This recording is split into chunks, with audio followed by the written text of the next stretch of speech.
Nagbebenta rin pa ako ng flashcards. Yan, digital flashcards ng lumabas nung 2025, Gen Ed at saka Prof Ed. So, a bundle po siya if you want to avail for the bundle. It's 199. Kung bundle naman ako. Bundle, it's 199 pesos. Yan. So, yung Gen Ed, it consists of 130 plus actual questions and concepts nung from March 2025 hanggang November 2025, okay? Swerte tayo kasi marami akong hindi pala marami. Meron akong mga tropa. Meron akong mga tropa na nag-take nung March at saka hanggang November. Yan. September ako. June ako. Yon. And then, yung sa Gen Ed naman natin is, Prof Ed naman is 80 plus. Yung actual, nung lumabas nung 2025. And then, pinili ko yung mga high yield. Totaling to 120 plus yung actual Qs and Cs natin. Yan. So, mag-follow po kayo please. Marami pa akong mga videos sa ng mga actual questions. Yan, Prof. Ed Gen Ed at saka Social Science Majorship. Actual po talaga sila. Marami pa akong mga videos sa YT. Yan. Ano yung social capital? Yan. Okay. Yan, so marami pa ako sa YT. Yan. Na-post ko po and na-pin ko sa ating Blue App yung mga links para hindi na kayo mahirapan. Alam ko naman, ano na tayo, sa punto na to, tawag dun, tamad-damaran na tayo. So, ginawa ko na, linagay ko lahat yung links, pinag-isa ko, para yun na yung i-priority nyo na panoorin, yung mga actual. Yan. Ma'am, English major po. Wala pa akong wala pa akong for English majorship. I just have social science kasi social science ako and then free pa yung Gen Ed at saka Prof Ed. Yun. Ayun. So it's 10 o'clock. Okay, magkape tayo kasi I'm pretty sure aabot tayo ng So kung gusto niyo mag-Macboard, ganon, follow niyo lang ako sa sa Gurography sa Blue App. 'Yon. So marami akong mga kine-kinemeleng doon, may mga questions of the day. 'Yon, may mga naglalagay din ako ng mga infographics, yung mga ganon. Okay. And then of course, my free drills, pero you have to join the GC. Okay, linagay ko lang sa GC. Wala naman talagang bayad doon. Okay, linagay ko lang sa GC kasi marami kasing nambuburaot pag public. Kung ano-ano yung sinusulat nila doon. Alright, okay. So, social science majorship tayo. So, hopefully, andito yung aking Team Supremo, guys. So, andito na si, dito na nakikita ko na dalawa. Okay. Alright. So, of course, we always start with, okay. So, this is the TOS. Yan. Yan. So, recall round. Tang, tang, tang. Yan. So, tignan natin. So, a regressive tax system disproportionately affects yellow ba yan na low-income earners or red na high-income earners? Okay. So, a regressive tax system disproportionately affects low-income earners ba yan na yellow or high-income earners? Yan. So, ilagay nyo lang yellow or kung feel nyo gold, okay? Yellow or red ang sagot nyo dyan. Yan. Ayaw nating sumagot, guys. Ayaw. Ayan. Ano yung sagot nyo? Oha, may gold, may yellow, may yellow. Okay, so kung feel nyo yung gold, it's okay. Alright, okay. Teka lang, punasan natin yung yung camera ng aking Wait lang ha, punasan ko lang yung camera para parang ang labo eh.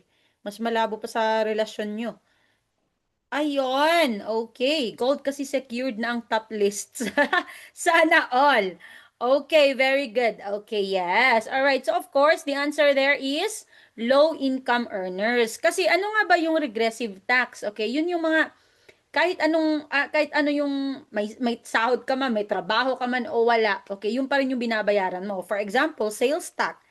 Okay, or excise tax, 'di ba? Yung excise tax or yung VAT, 'di ba? Yung mga ganon. Pag inad na doon sa product, Di mo naman pwedeng sabihin, uy, wala akong trabaho, baka ano na, 'di ba? Hindi naman pwede kasi pare-parehas lang yung binabayaran natin, okay? Alright. Ito naman, the process of two cultures borrowing from each other. Thank you po for following. Please follow ha. Yan, may free Gen Ed po ako every Wednesday. Alright, the process of two cultures borrowing from each other. Okay, assimilation and diffusion. So, pina-question of the day ko to sa FB. Marami pa ring nagkamali. Okay? Yan. So, the process of two cultures borrowing from each other. Is it assimilation or diffusion? Okay. Assimilation or diffusion. Okay, very good kayo dyan. So, mabilis lang tayo kasi ano naman, yan. Okay, so tama naman kayo dyan. Okay, it's diffusion. Yung mga, nung pinatest ko may mga ano na, dapat acculturation to, pero dahil walang acculturation, diffusion na lang. That also works, pero ang diffusion talaga, meron naman talagang borrowing. Kasi di ba ang diffusion is kumakalat yung ano. So, hindi naman kakalat kung hindi nagbabaro, di ba? Kung halimbawa, kumalat ang Christianism noon, ay pumunta yung Christianism doon, tapos hindi natin binaro yun, wala pa rin, 'di ba? Hindi na rin talaga mag-spread. So, definitely yung borrowing of culture also exists. Okay? It's fundamental actually sa diffusion. Okay? So, assimilation, alam na natin, nawawala yung kung ano yung minor, okay? Minor culture, nawawala siya. Okay? Okay, strategic modernization to resist colonization. Okay, Meiji Restoration ba yan or Sakoku? Yan, so strategic modernization to resist colonization. Is it Meiji or Sakoku? Yan. Yan. So dito sa ano, strategic modernization to resist colonization. Although they want to resist colonization, inaccept nila ang western influence, okay? Pero ginamit na nila 'yon, okay, para ma-modernize. Yan. Okay. Ba, ang galing. All right, very good. Yes. Okay, so tama po kayo dyan. All right, so it is Meiji Restoration. Kasi yung Sakoku is ano ulit? Sakoku is nung Edo period, 'di ba? Yan. Pero ano ulit yung Sakoku? Napag-usapan na natin yan ng ilang beses. Ano po ulit 'yon? 'Yon. It starts with I. Okay. I. Gawain din yan ng US noon, nung World War One. Yung I. Ayaw nilang mangialam. Ganon. Sa US. Pero ito is ayaw nilang mabahiran ng influence from others. ISO, ano yon? Alam, may gustong mag-type? Sa Koku. Diba? Alright. Okay, so it is isolationism. Okay, yon. So ina-isolate nila yung sarili nila. Okay, yes, isolation. Very good. Yes, so isolationism. This is also lumalabas ha, yung sa Koku. Okay? Yan. So they resist Western colonization. Yung sa Meiji resist Western influence. Sa Meiji Restoration naman, they accepted, okay, Western influence. Pero, ginagamit lang nila yon. Okay, yaksu. Alright, Western Europe industrialized earlier than Asia. Okay, so ano yung phenomena na to? Okay, kung saan do Western Europe industrialized earlier than Asia. Okay, so great reversal and great divergence. Kasi 'di ba, usually ang pinanggalingan naman talaga ng civilization, yan na naman Diyos ko, Lord. Naalala ko na naman yung pinaano ko dito. Okay, so 'di ba nagsimula talaga sa ano sa usually sa Asia, sa Mesopotamia yung civilization, 'di ba? Pero sinasabi niya nag-industrialize yung Western Europe. Naiwan yung Asia, sabi niya. So, bakit? Or ano yung tawag doon? Is it great reversal or great divergence? Okay, wow. Okay, very good kayo dyan. Yes, okay, good job. Yes, so the answer there is great divergence. Yes, kasi yung great, ito namang great reversal, ngayon is humahabol naman ng Asia. 'Di ba? Humahabol Asia, Japan, India, 'di ba yan yung lumalabas? Yan, humahabol na. So, it's great reversal. Okay, American Indians, ano yung race? Ano yung race kung saan nagbilong ang American Indians? Yan. Mongoloid ba yan or Caucasian? Okay. Mongoloid ba yan or Caucasian? Mhm. Kasi hindi kasi ito yung question na hindi naka-free, no? Kaya hindi nyo nakita. Okay, kasama to sa ano sa loob na nito. Okay. Kaya ligwak tayong lahat. Okay. Kasi hindi kasama to sa free. Okay, very good. Yes. All right, it is. It is, yes. So, Mongoloid po siya. Okay, yellow. At tingnan nyo si Ma'am Trace, tumama. Kasi umabot siya sa 50 points. All right, or yellow race. Okay, yan. American Indians kasama ang Koreans, Japanese, yung mga ganon. Okay, and explain ko noon na itong pinag-classify dito is walang scientific basis, okay? It is just a form of racial discrimination kung saan itong taong to, okay? Uy, ba't na-restrict? Okay, itong taong to is hinati niya, okay? Hinati niya yung mga yung humanity between two ano lang, okay? Two groups, Caucasian lang at saka Mongoloid, okay? Yung Caucasian, sila yung mga whites, yung mga European, okay? And then the rest of the the rest of the people, sabi niya pangit sila yon. So andun yung mga itim, lahat na itim, Asian, lahat basta non-Europeans. Okay, yes. So X si proponent. Yes. Okay, hindi ko rin siya gusto. Okay. All right. All right. All right. So ito, let's start with number one. If the Philippine peso appreciates against the US dollar, Filipino overseas workers sending money home will likely experience A, an increase in the peso value of their remittances. B, a decrease in the peso value of their remittances. C, no change in the value of their remittances. And D, an increase in bank transaction fees.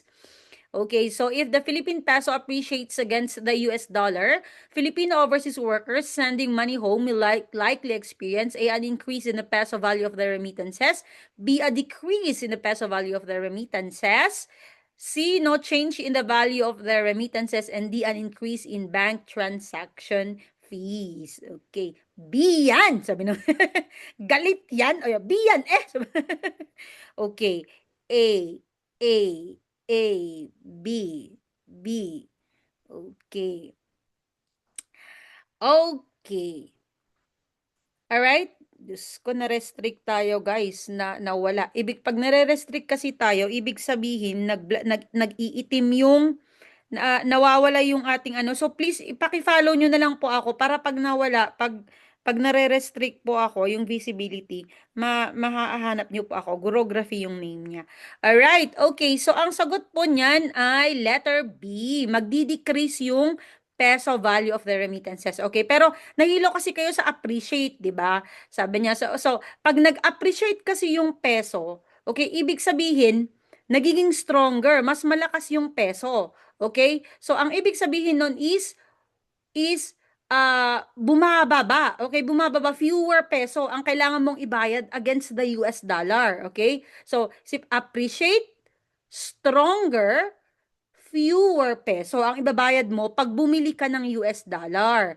Yan. Kaya syempre, for example, nag-appreciate, no? Dati is, isang dollar is 50, di ba? Tapos nag-appreciate siya. So, ang isang dollar na ngayon ay 49, halimbawa. O, di syempre, pag nagpapadala na yung OFW, o, mas mababa na yung, pag-convertan ng kanilang pera. Okay, yan. So, wag niyong kalimutan ha. Appreciate, stronger, fewer peso. Okay, so ASF. Okay, ASF. Okay. Number two most important methods used by nations to restrict world trade are 1, tariff, 2, import quota, 3, monopoly, and 4, cartel. Okay, so A ba yan na 1 and 2? B ba yan na 1 and 3? C ba yan na 1 and 4? And D, 2 and 4. Okay. Yan. I-follow nyo na lang po ako ha, guys. Kahit hindi kayo social science major, I do Gen Ed at saka Prof Ed naman every Wednesday. And then meron naman akong meron naman akong sa Facebook, mga free drills. Alright? Okay, alright. So, very good kayo dyan. So, the answer there is 1 and 2, yung tariff lang at saka import quota. Okay, ito kasi ang may kinalaman sa world trade. Okay, yan. Pag-restrict sa world trade. Yung monopoly at saka cartel, parang structure lang yan ng market. 'Di ba? Yan. Okay, so, ipakita natin. Okay, so meron akong ginawang mnemonics, TACVO. Okay, TACVO. Yan. So ito yung mga ito yung apat na to, tariff, anti-dumping, quota, voluntary export restriction, and others. Okay? So ito yung mga ginagamit, okay, para ma-restrict yung world trade. Okay, tingnan natin. Okay, nakita nyo pa guys? Okay. Alright, so ito, let's start with tariff. Okay, syempre, pag tinaasan mo yung tariff, 'di ba? Halimbawa, mag-export ang China dito, tapos ang Pilipinas, tinaasan niya yung tariff, o di tataas ang price, o di it is a form of restriction. Okay, kasi pwedeng ay wala nang bibili doon. So hindi na rin sila mag-export. Ito namang dumping. Okay, anti-dumping. Pero sabihin na before natin sabihin yung anti-dumping, sabihin muna natin kung ano yung dumping. Okay, yung dumping is yung nag-o-offer yung exporter ng mas mura na halaga, okay, per unit. Okay? So, to the point na mas mura pa nga yung bigay nila kaysa sa benta nila sa own country nila. Okay? For example, ang China, mag-export ng damit dito sa Pilipinas, 'di ba? Tapos ang bigay nila, ang baba, yung mga inchi. Alam niyo yung mga inchi, 'di ba? Ang baba, 5 pesos ang benta.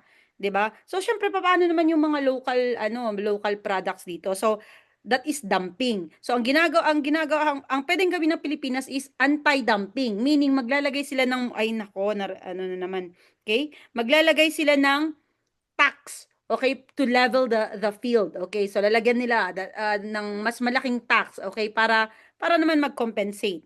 Okay? So of course, quota, yan na yan. Okay? Ito lang yung dapat nyo, i-export nyo dito sa amin. Okay, ganun lang. Okay, nakikita nyo ba? Okay ba yung tingin nyo? Yan, di ba kayo na Alright, ito namang voluntary export restriction. This is from the point of view, okay, or from the part of exporter. Kasi sila na mismo yung nagsasabi na ay hanggang dito lang yung export natin. Okay? And it is often under pressure. Okay, ganyan. So, ang example ito is noong 1980, there's a 1980 agreement limiting Japanese automobile export to the United States. Okay, yan. And of course, yung other, ito yung others, marami kasi, okay? So for example, sabihin natin dito sa Pilipinas, ay, ayaw na namin kumuha ng onions. Ang mahal kasi, parang ganun. Or, ganito yung specification namin sa gusto namin sa onion. Okay, dapat ganito yung size na, yung mga ganun. Okay? So that is takbo.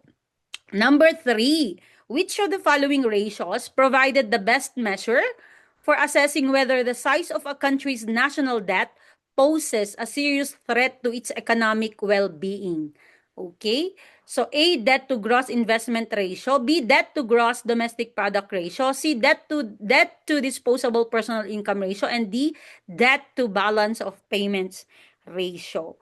Okay, yon. So which of the following ratios provides the best measure for assessing whether the size of a country's national debt poses a serious threat to its economic well-being?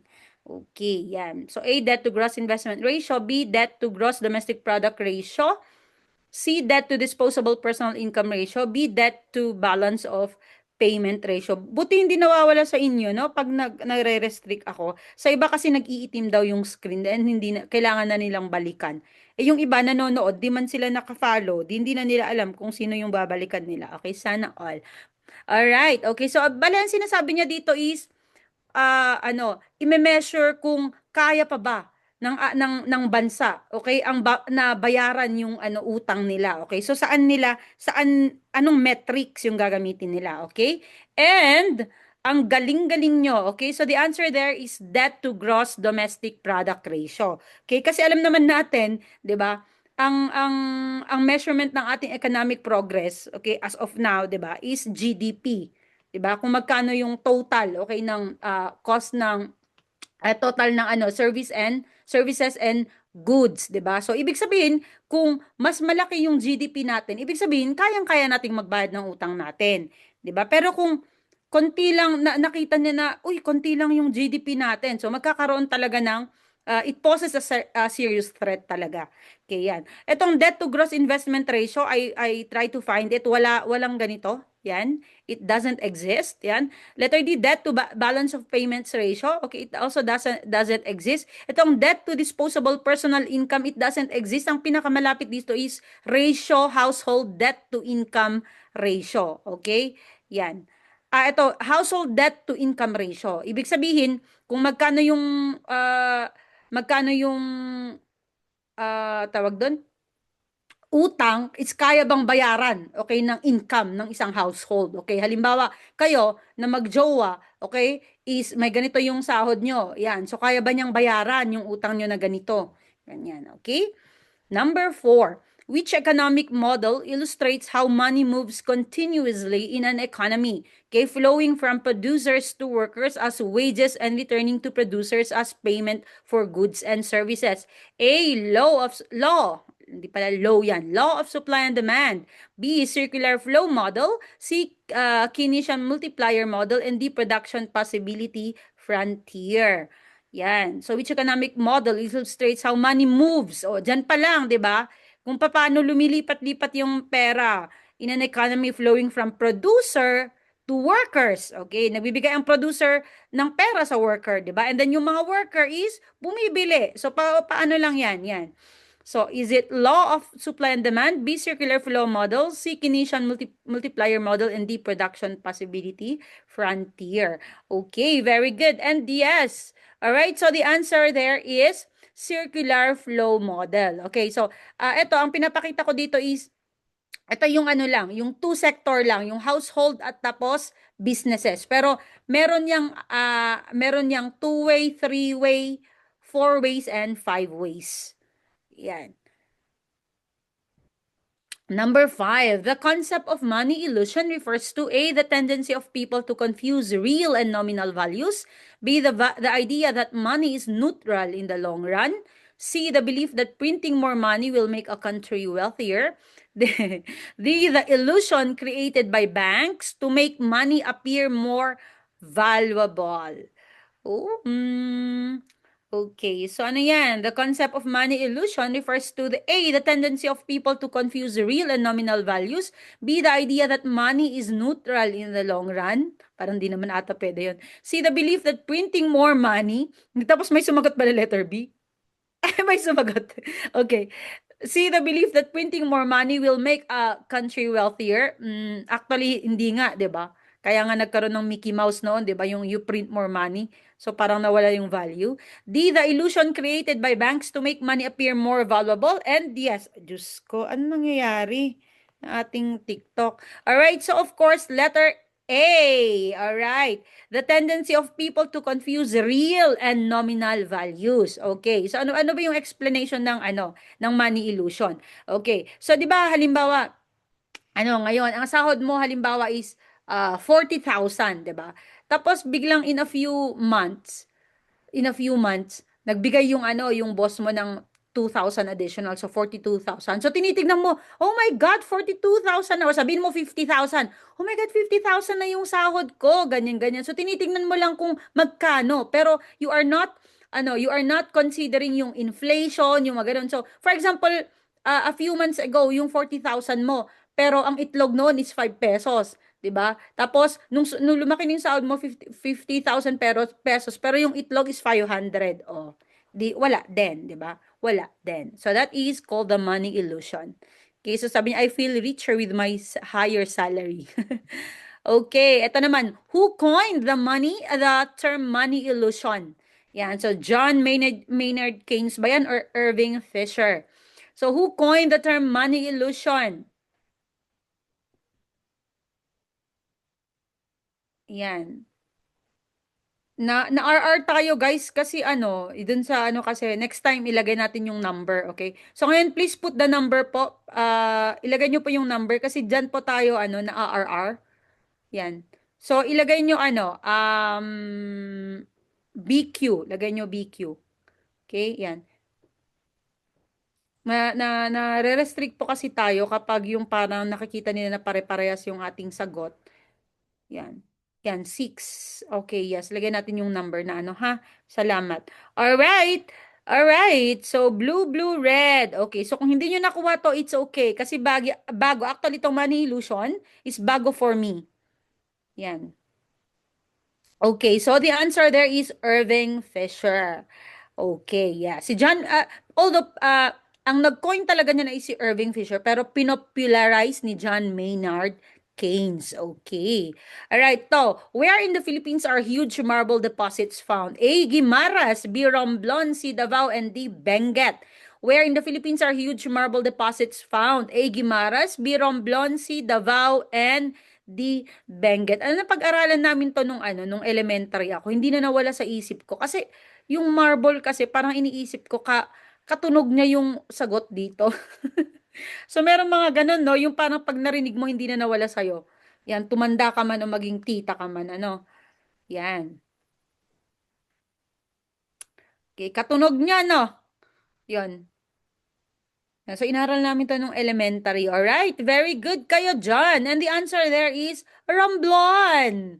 Okay, very good. Yes. And Gimaras. Alam niyo ba kung ano, yung Gimaras lumalabas din to? Kaya pinalitan ko yung mga nakalagay dito na options. Pinalitan ko yung lumalabas din sa ano. Gimaras. Alam niyo po, Gimaras. Lumalabas din po. Okay, good job. Okay, very good. Davao, yes. Gimango, 'di ba? Gimango. Very good kayo dyan. Yes. Okay, how about Davao? How about Davao, guys? Davao, Davao. Thank you for following po. Yan. Pwedeng pakitap-tap na rin po habang nanonood kayo para lumabas sa iba. Ayun, bumalik na tayo. At least nag-58 na. Yan, durian. Okay, ganyan. Very good. And how about Benguet? Ito talaga. Lumalabas din to, Benguet. Yes. Today pala yung ano, parang culmination ng panagbenga namin. Strawberry, cute. Okay, yes. Totoo nga naman, strawberries. Pero meron yung lumalabas about it. Strawberry. Ang cute-cute niya. Yes, salad bowl, guys. Salad bowl. Salad bowl of the Philippines. Pero totoo pa na strawberry siya. Totoo po. Okay, pero, okay, sorry. Mali yung no? Mali yung pagka-question ko, okay? Puro nga naman ano yung tinatanong ko, ano? Puro, how do you call that? Puro fruits, ay puro ano, no? Yes. Pero ang gusto kong sabihin yung lumalabas, ano, it's salad bowl of the Philippines. Okay, very good kayo dyan. Ready, ready. Oo, sorry naman, sorry.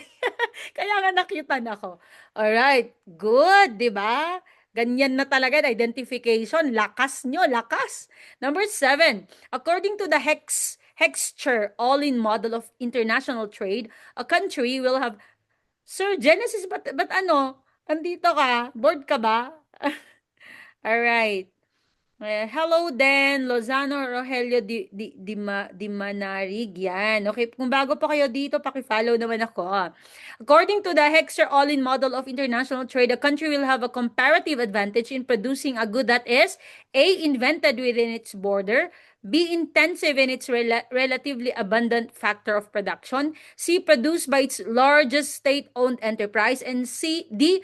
Protected by high tariffs from foreign competition. Okay, actually pwede niyong gamitin to ng ano, ito talaga yung how do you call it? Patse-patse, yung sinasabi nating patse-patse. So ano nga ba yung comparative advantage? Yun yung nagpro-produce ka, 'di ba? Yun yung gusto mong i-produce. Yun pa rin 'yon. Okay? Dahil lower cost opportunity. Yes, but ang pinaka-meaning nun is yun yung gusto mong i-produce. Okay? So kahit may kwento yung tanong, okay? So, ano yung pwede maging reason dyan na bakit yun yung gusto mong i-produce? Yan. Ayan. Very good kayo, John. So, it's intensive in its relatively abundant factor of production, okay? Yan. So, gusto niyang i-produce kasi marami silang ganun eh. Oh, yun.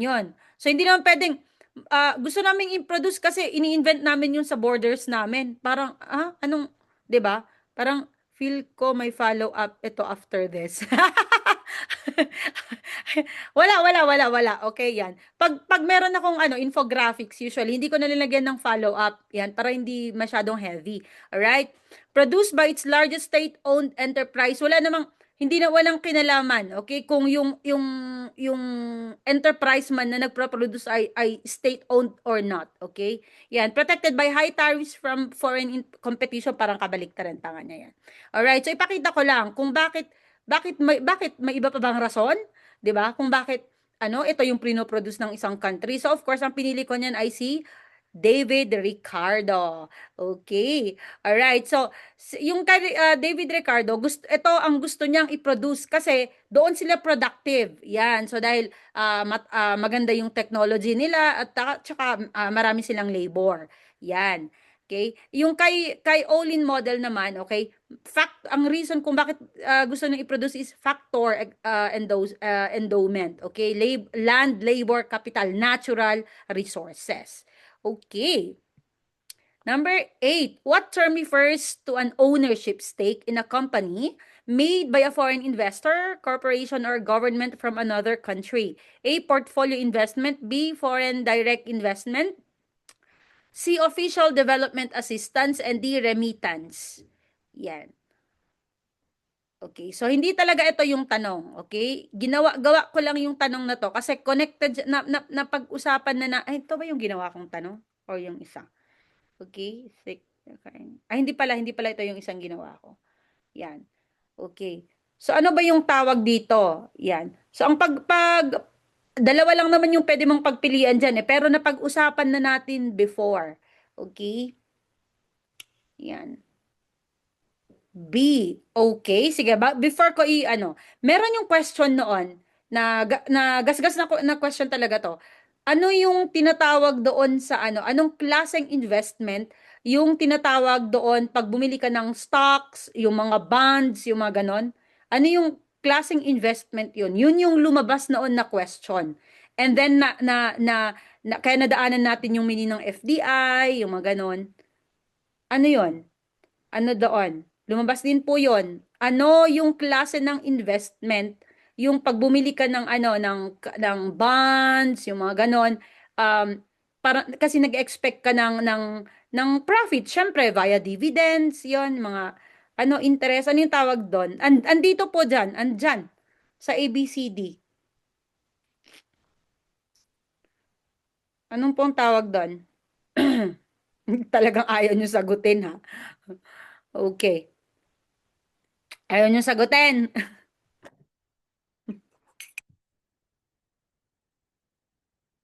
Parang ako lang ata yung makapal yung mukha ko dati.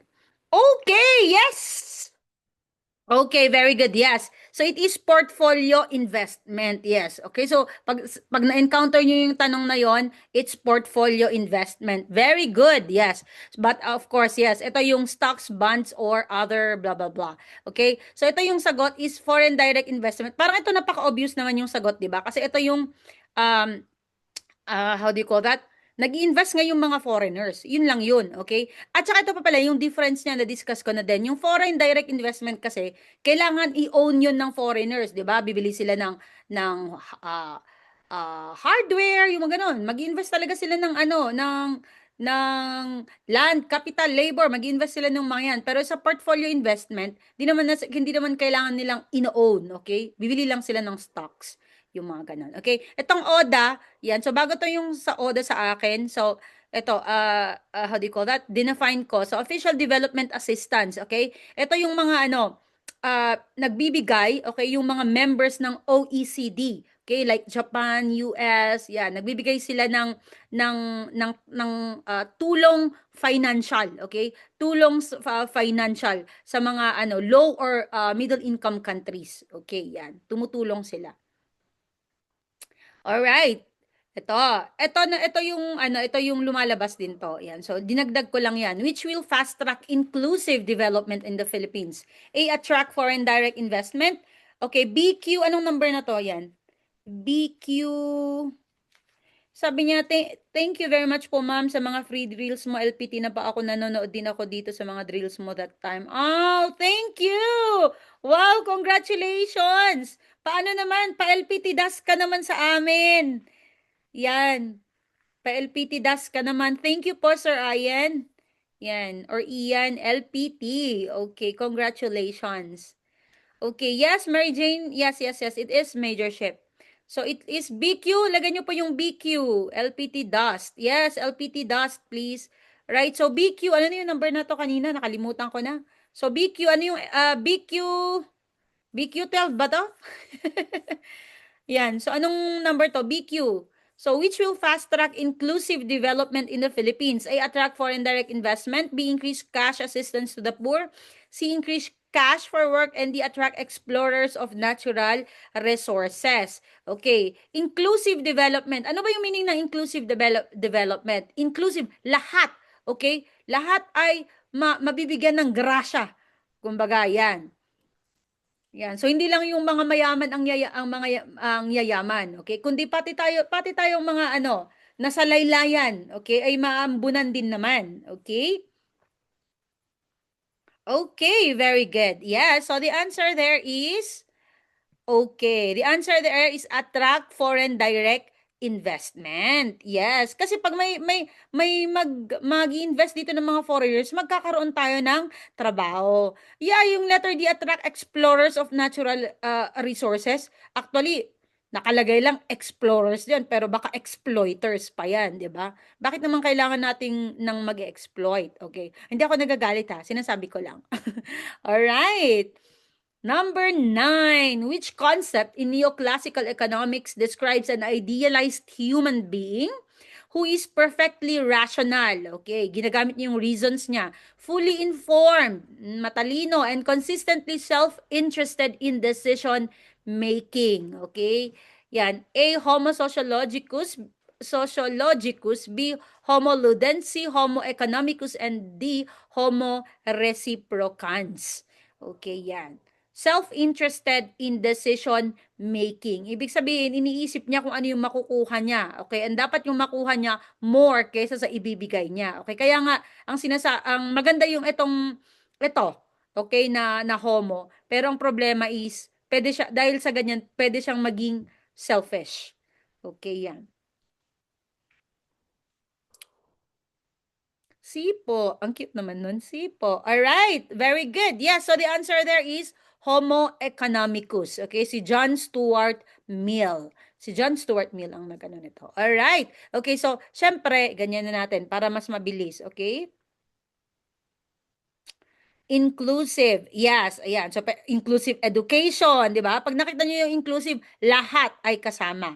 Okay. Alright. So, Homo sociologicus. Okay. So, ito ay different for example, yung Homo sociologicus is ginagamit siya sa sociology. Okay, yan. So, ano nga ba yung niyan? Okay. So, Homo sociologicus is a person, okay, na bawat galaw niya is naka-anchor sa social norms. Okay, yan. So, yan. Okay, yung Homo ludens naman, yan is nagagamit to sa cultural theory or anthropology. Okay, so it is a playing man. Okay, yan. So, reiterate na sa Homo ludens na na play is very vital, okay, sa atin, okay? Hindi yung literal na laro ha, parang ganon.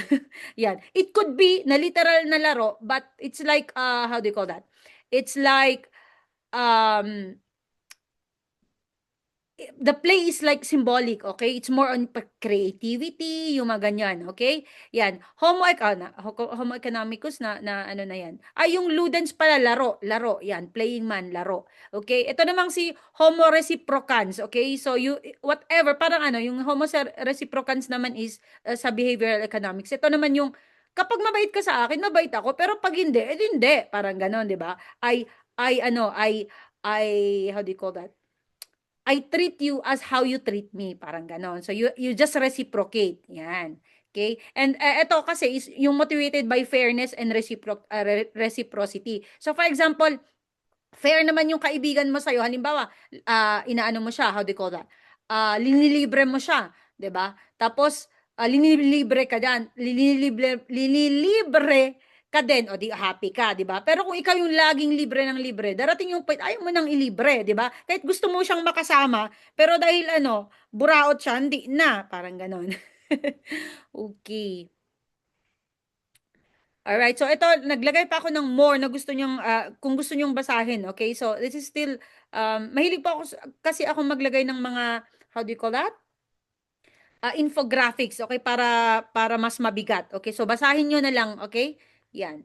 Pero ito pa rin nakasama pa rin to sa PDF.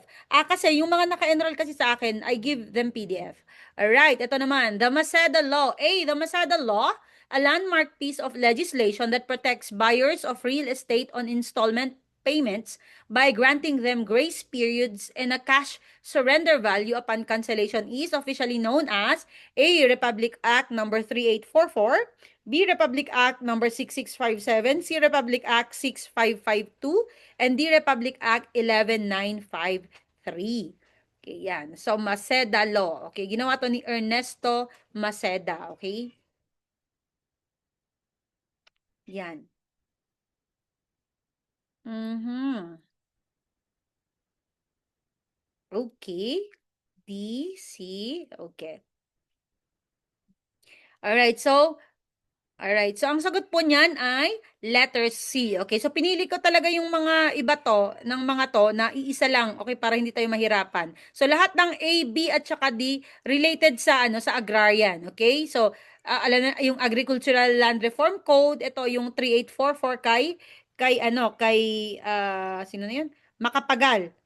Diosdado Makapagal, di ba? Yan. 6657, yan. Ito naman yung kay Corazon, di ba? Yung inano niya yung Carp, okay?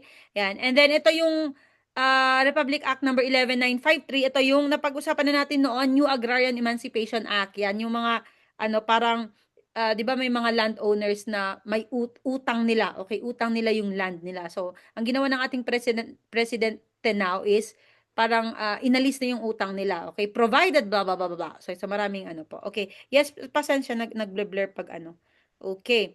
All right. Yan. So, ano nga ba yung Maseda Law? Okay, so yung Maseda Law, ano lang siya ha, how do you call that? Only for residential. Okay, yan. So basically, ang sinasabi nga niya is kapag hindi nakabayad, okay? For example, kumuha ka ng kondo. Okay, kumuha ka ng kondo tapos hindi ka nakabayad muna kasi siguro nawalan ka ng trabaho ngayon. So ang sinasabi ng Maseda Law is bigyan nyo yan ng grace period para magbayad. Hindi basta-basta na i-forfeit nyo tapos nawala na yung mga binayad niya.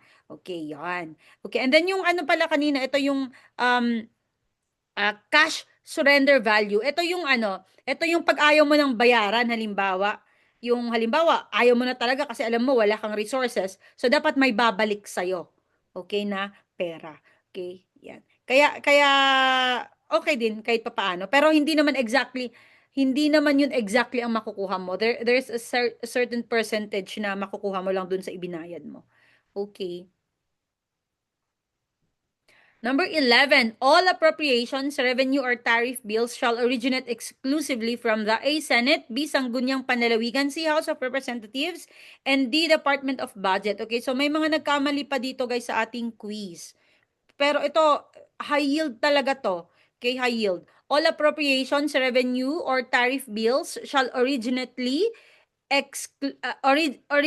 exclusively from the A. Senate, B. Sangguniang Panlalawigan, C. House of Representatives, and D. Department of Budget. Okay. Ay, meron pala akong palaro dito. Yan.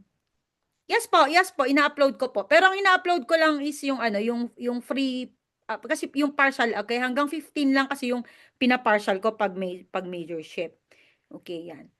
So kung major niya ay Soksai, it's just 249 naman. It's very mura. Okay, so mag-ano na kayo, how do you call that? Mag-enroll na kayo. May PDF pa. Yan, may quiz. Yan. Saan ka pa? Okay, di ba? Alright, yes. Okay, so ang sagot po niyan ay tama po kayo. House of Soksay po ito. Soksay po, Soksay. Baka nakikisagot ka tapos akala mo Gen Ed. Soksay po to. Okay, yan.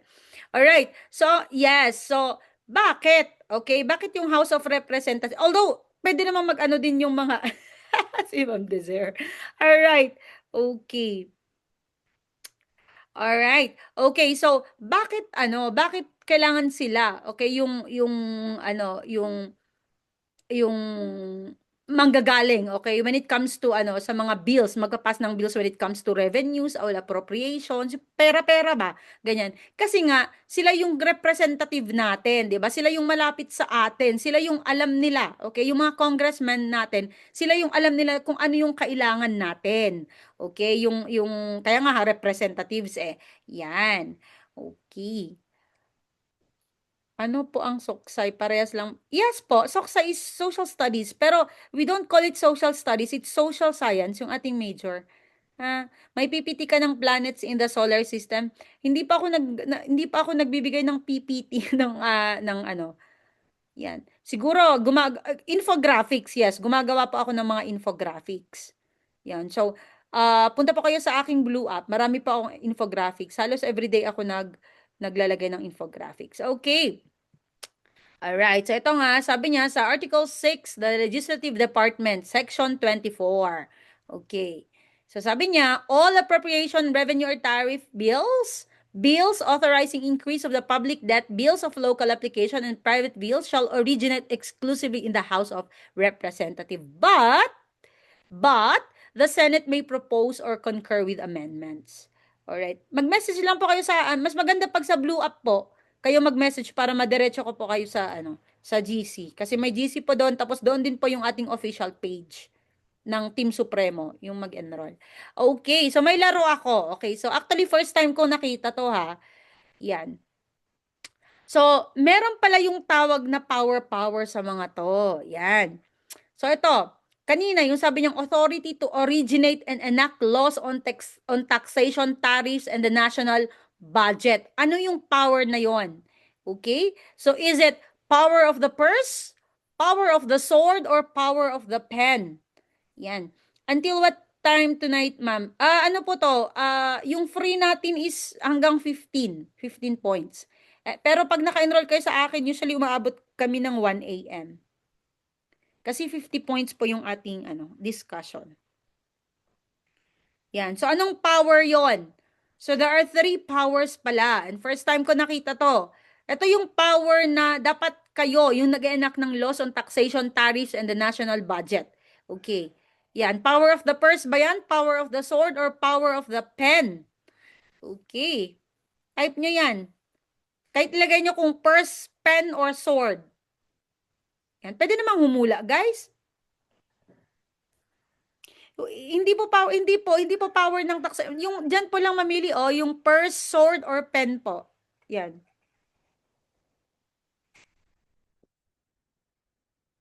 Mhm.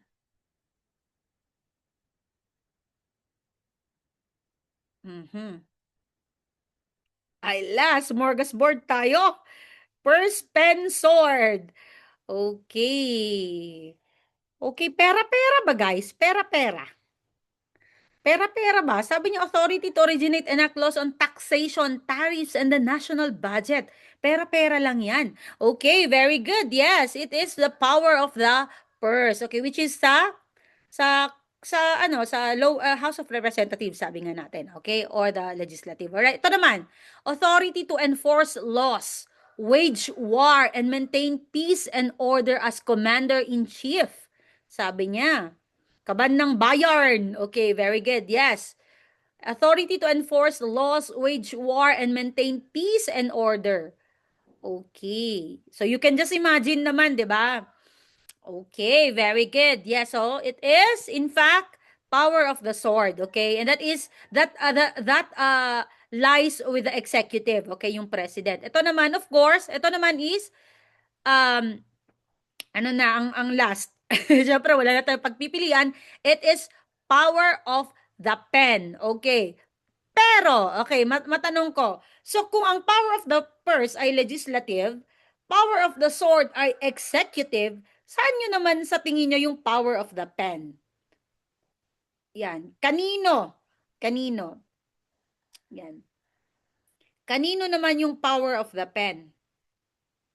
O, parang ganun nga talaga yung pati ako sasagot ko diyan judicial 'Di ba? Yan. Okay. All right, I got it. Okay, very good. Yes, yes. Lahat 'yan. Okay? Judicial, executive, okay?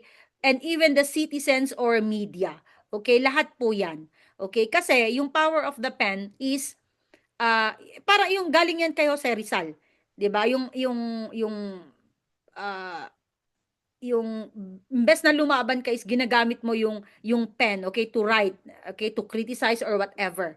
Okay, yan. So pwede yan sa judiciary. Tama naman yan kasi yung judiciary, 'di ba, is ano, kailangan nilang ano ilagay sa official gazette yung mga decisions nila. So they still have power of ano, the pen. Yung executive, meron din siya power of the pen kasi nga doon nakita yung mag-sign siya or mag-veto siya ng bill. Okay, and then kahit sa mga media, they also have, of course, power of the pen. Okay, yung writers, journalists, and even as citizens. Okay, pero at tayong mga netizens, power of the fingers tayo. Yan. Kung maka-keyboard warrior tayo, no? Alright, number 12. Okay. What was the name of the ito gawa ko lang yung tanong na to, okay? Para lang maintindihan muna natin yung next na sagot ay next na tanong.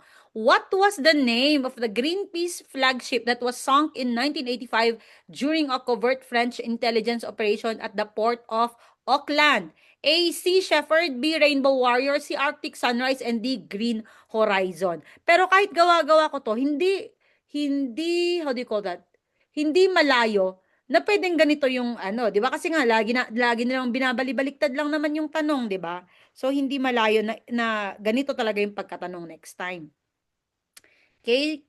So A, si Shepherd, B, Rainbow Warrior, C, Arctic Sunrise, and D, Green Horizon.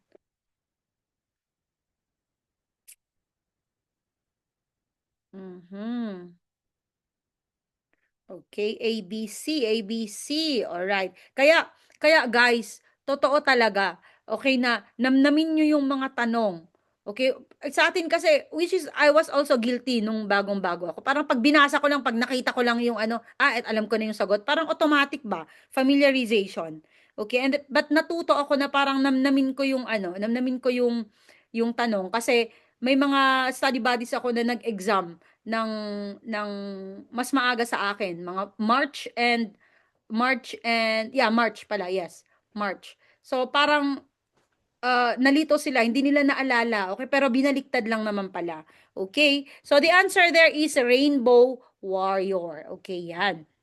So itong Rainbow Warrior, ito yung ano, ship ng Greenpeace. Alam naman natin yung Greenpeace, 'di ba? Yung sila yung environment, protect the environment, yung mga ganun. So at that time tong France, lagi silang nag-nuclear testing. Yan. So parang inaano ng Greenpeace na, "Wa, ganyan ganyan ganyan." O ang ginawa nitong France, binomba nila. Okay, itong kanilang flagship.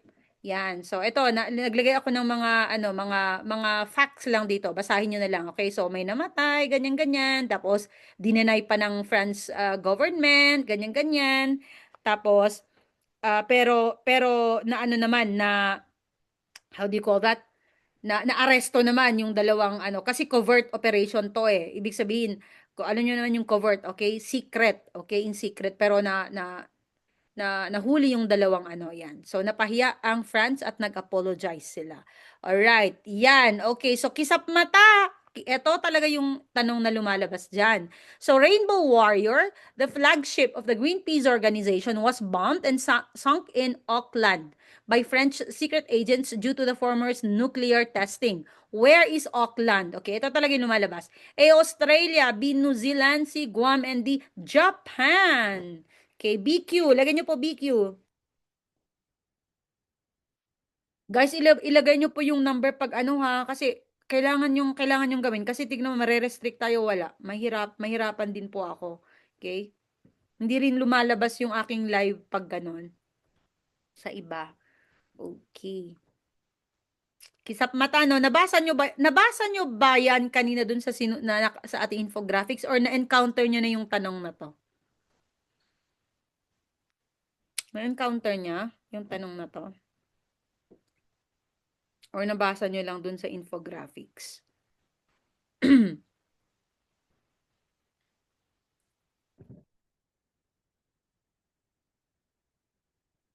Alright.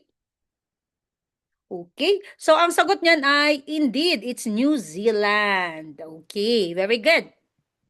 To, number 13. Okay, so hanggang 15 lang po yung free natin, ha? Yan. So, what key legislation did President Marcos Jr. sign on November 8, 2024 pertaining to the disputed West Philippine Sea? A, the Philippine Maritime Zones Act and the Philippines Archipelagic Sea Lanes Act.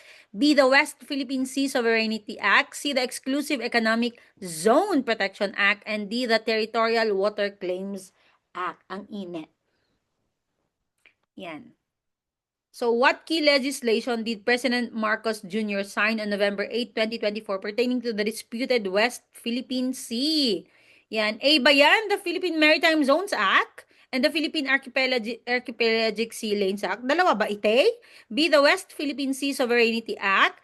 C, the Exclusive Economic Zone Protection Act. And D, the Territorial Water Claims Act. Mainit na dito sa Baguio, ha? Okay. Sabi niya. Okay, goods kayo dyan. Okay, yes. So, dalawang acts yun. Okay, very good kayo dyan. The Philippine Maritime Act. Okay, so itong RA 1264 at saka RA 1265. Okay, so ito lang naman, ang pagkakaiba lang naman yan is yung RA 1264 is kung hanggang saan, yun pa rin yun, dinelineate niya. Okay, ano yung sakop natin? Okay, yung maritime zone natin. Ito namang RA 12065 is kung saan pwedeng dumaan. Okay, ang plane, ang ship, okay, ng ibang bansa. Okay, yan yung difference niya. Number 14, which ideology gives emphasis to rule by religious authorities such as in Iran? Okay, ito ang meron akong okay, number 14 to. Meron akong susunod na bonus question yan. Okay, follow-up question. A, parliamentarism. B, democracy. C, fascism. And D, theocracy. Okay, so linagay ko lang to kasi lumabas nga to. Yan. So, high yield actually yung tanong na to. So, minsan hindi ako naglalagay ng yung parang madali lang. Pero naisip ko meron din kasing hindi nakakaalam. Lalo yung mga bago-bago. So, linalagay ko na lang. Okay? Which ideology give emphasis to rule by religious authorities as in Iran? Alam ko November lumabas to eh. A, parliamentarism. B, democracy. C, fascism. And D, theocracy. Okay.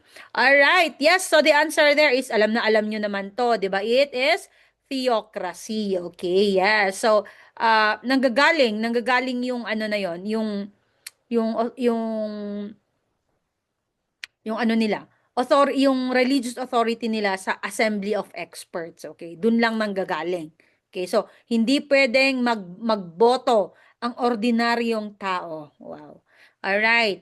Ito. So tingnan muna natin. So ano nga ba yung theocracy? Okay, so it is a form of autocracy or oligarchy. Okay, kasi autocracy yung iisa lang, 'di ba? Yung or oligarchy kasi grupo sila. Yan. All right? And then sabi niya, it comes from the word theokrasia. Okay, that means rule of God. Yan. So, theos is God and krateo to rule. Okay, and it is coined by Flavius Josephus.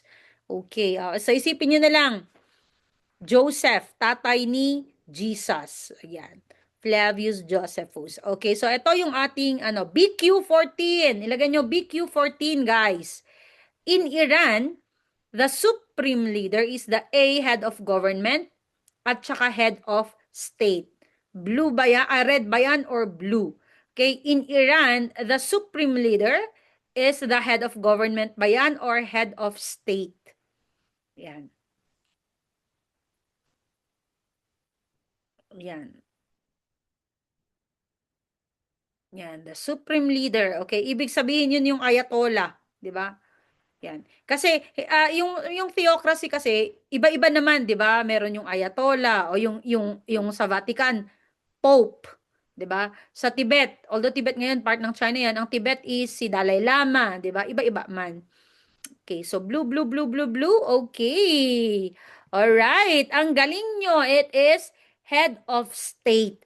Okay, very good. So matanong ko guys, sino yung kasi lumalabas din 'yon. Sino diyan yung may symbolic? Okay? May symbolic na lang. Kumbaga ceremonial lang. Yes, hello? Yeah. Okay, so ceremonial lang siya. Wala naman siyang masyadong ginagawa, okay? Yan, ganyan. Like kings, queens, yung mga ganon.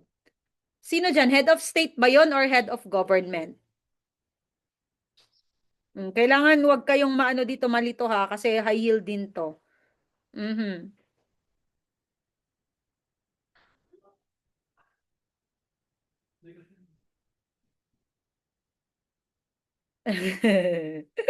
Head of state. Kaya nga ano na ano ako sa inyo na-impress ako kasi nakuha nyo pa rin na yung supreme leader dyan is head of state. Okay, so tama po kayo doon, okay? So yung head of state, yan yung S, okay? State symbol. Okay, so ano lang siya, andun lang siya. Okay, as a symbol. Okay? Pero tama po kayo na ang sagot po diyan is yung supreme leader, yung ayatollah is still the head of state. Pero dahil siya yung theocracy nga, 'di ba?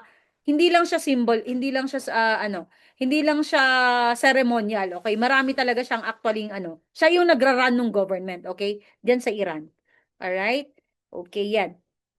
Yes, tama pag sa parliament. Yes, pag sa parliament ang prime minister. Yes. Yes. All right. Okay. So yan and then yung head of government. Okay, head of government, GGG, engine. Okay, lagay ko na diyan. The one running the country. Okay, yun yung head of government, the engine. ENGGG government. Okay? The engine. All right? And then yung head of state yun nga the symbol. Okay. Pero yung sa Vatican, theocracy siya yung Pope ang head of government, siya pa yung head of state. Okay, sana all. Okay. Okay, so ito na yung ating last, okay, sa ating re. How do you arrange the logical ordering of pivotal questions that lead to valuing on the issue of drug use among youths? Okay, okay, so what are blank drugs? Number two, will you try blank drugs as a student? Three, how can blank drugs reach and attract you? Kasi ipopost natin kasi ito sa sa YT, baka tayo. And then what would be the effects of blank drugs on you? So is it A na 1, 3, 4, 2, B 1, 2, 4, ano ba yan? Hindi ko nakita to. Alright, C 4, 1, 2, 3, mali pala yung lagay ko dyan. And D 3, 2, 1, and 4. Okay. Yan. O yan, so before ko i-reveal yung ating sagot dito, guys, tawag doon, how do you call that? Message me sa Blue App, okay? Kung gusto niyo ng free drills natin, mag-avail ng ating free drills. And then, meron tayong YT, guys. So please support me, okay? So bago pa lang ako, yan, ganyan. So I really need your support, okay? Very good. Coach, di na kaya sa YT. Sige, it's okay, it's okay. All right, it's okay. Kailangan ng rest yan. Ako din naman, pag hindi na kaya ng brain ko, hindi ko pinipilit. Okay, alright. So, ang sagot niyan is letter A. Okay, so una, syempre, kailangan mo munang malaman kung ano yung ano. Ano nga ba muna yon? Okay, so of course, number one, what are blank drugs? Okay, and then, ang pwede mo lang namang pagpalitin dyan is yung 2 and 3, di ba? 2 and 3. Pero bakit mauuna yung three na how can blank drugs reach and attract you, okay? So para ma-concretize ba, okay? Magkaroon ka ng imagination, 'di ba? Kung paano makakaapekto yung or paano paano makakaapekto, okay? Paano hindi makakaapekto? Ano ba yung word doon? Okay? Kung paano, yes, paano makakaapekto sa'yo, okay? And then, makakaapekto yun kapag na-reach ka. Okay, yan. And then, number two is, will you try blank drugs as a student? Okay, so, syempre, kasi ito na yung sinasabi niya yung consequences yan. Okay, gusto mo ba? Ganyan. And of course, yung number four, napaka na. Ito na, number four is hindi naman na nakakalito. Yan. Okay, anong subject po ito? It is it is Soksay po. Okay? Every Wednesday po lang po tayo sa Janet at saka Prof Ed as of now. Okay, thank you guys. Maraming salamat sa mga hindi na tayo masyadong na-restrict ngayon. So kahit pa paano umabot tayo ng 82. Yan. Na-restrict lang tayo ngayon ng 3 times. Yan. Okay, so maraming salamat po. So message me na lang po, okay? And then kasi tatapusin ko po to sa mga 1 AM po. Okay? Mga Team Supreme, punta na po tayo sa ating live sa page. Yan. Okay, bye-bye. Bye-bye, guys. Maraming salamat. Yan. So, where is Team Supremo?